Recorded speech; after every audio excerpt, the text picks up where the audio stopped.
Howdy, fellas and ladies, apparently. Some of y'all out there. Today in the G-Body garage, we are going to install these quarter windows.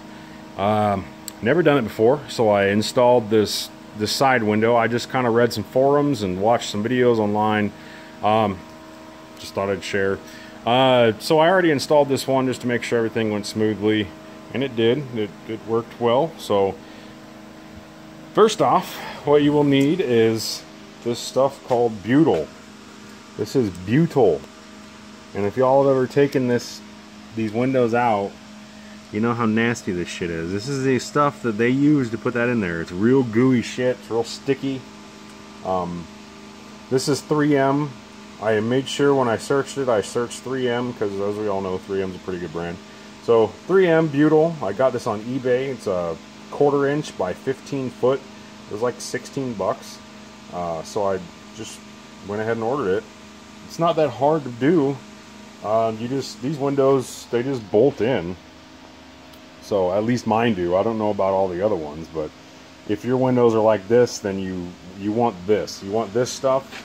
You don't want the urethane, like what they install like a windshield or rear window with, because that stuff you have to actually cut out of the car. And if you used that on these windows, you will destroy this seal. You will just destroy this window. And if your car is like mine, I couldn't, it took me forever, as some of y'all know. It took me forever to find these windows, and I do not want to mess them up. So I made sure I got the right stuff. This is butyl. It's B-U-T-Y-L. Butyl. 3M butyl. A lot of glass guys that I read on forums said that they like to use the 3/8 wide shit. This is 1/4 inch.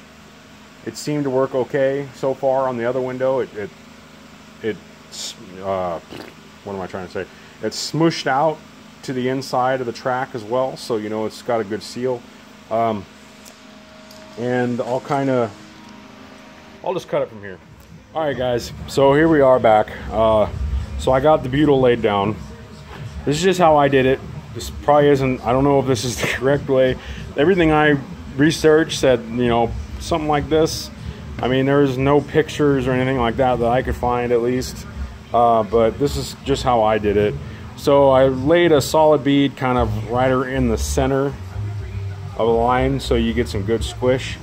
And then over the holes, I went under and over the holes, because I want to make sure these holes get a good seal. I only got 5. So there's one. There's one. There isn't one on the bottom. There and there. So yeah, I just wanted to make sure I got a good seal around them holes. And kind of up here, I got it kind of thin right here, so I threw a piece in there. This stuff is real hard to handle. It's real fucking sticky. So I got no tips for you on that one. I tried using like the paper it comes on and to apply it, and that kind of worked, but then it would kind of get stuck to the paper, and then you'd have to pull it loose, and it's just, I don't know how to describe it. It's like pulling hot cheese apart. It just kind of thins out as you go. So it's real hard to handle. Just try to keep it the thickness it is, and if you go thin, you might want to add some to it.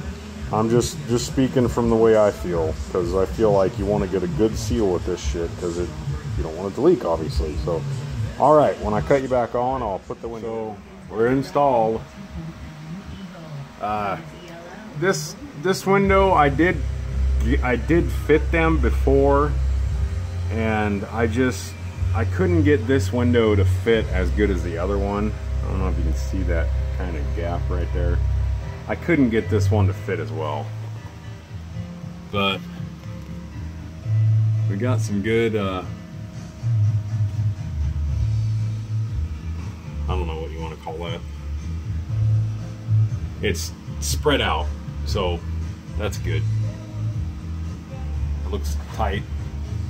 You don't want to over tighten these. I did cinch them down with the drill. With just the drill attachment, you know, just to save time.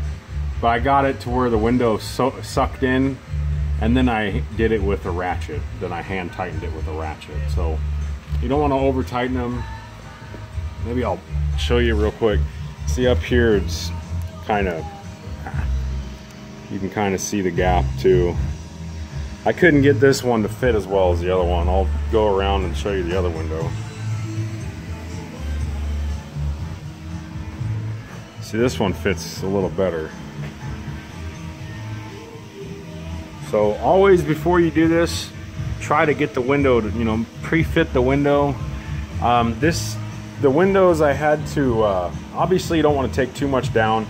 There's a little nub, like the bolts, whatever you want, yeah, the bolts that come through, like the gasket, the seal or whatever you want to call it.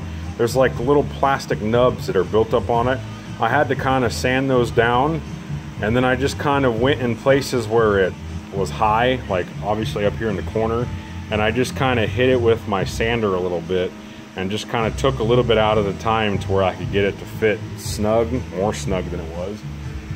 Obviously, you know, you don't want to take it down too far, and I was hoping that they would suck up, you know, it would snug up a little more when I bolted it, which this side did. That side actually, believe it or not, did a little bit more, but I just couldn't get that side to fit as well as this side no matter what I did, and I didn't want to take the gasket down any farther. So all right, there we go. Quarter windows installed in the Regal.